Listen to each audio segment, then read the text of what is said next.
Hazrat Abu Huraira radiyallahu anhu reports, I felt severe hunger, so I visited Hazrat Umar radiyallahu anhu and requested him to recite a verse of the Quran. He whereupon entered his house and recited it to me. I had scarcely walked for a short distance when I fell on my face due to fatigue and hunger, when I saw Allah's Apostle sallallahu alaihi wasallam was standing by my head.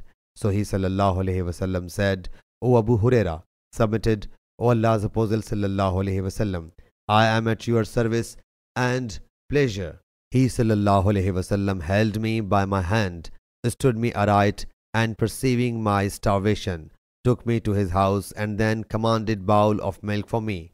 So I drank thereof. He sallallahu alaihi wasallam again said, Drink more, O Abu Huraira. So I drank again. He sallallahu alaihi wasallam then again said, Drink again. I thereupon drank again until my belly bulged out like a casserole.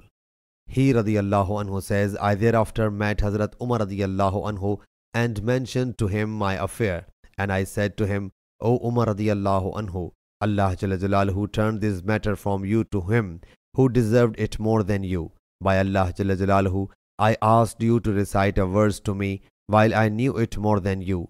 Hazrat Umar thereupon said, By Allah Jalla Jalaluhu, if I had taken you to my house as a guest, it would have been dearer to me than owning the wealth of red camels. Sahih Bukhari, Hadith number 5375.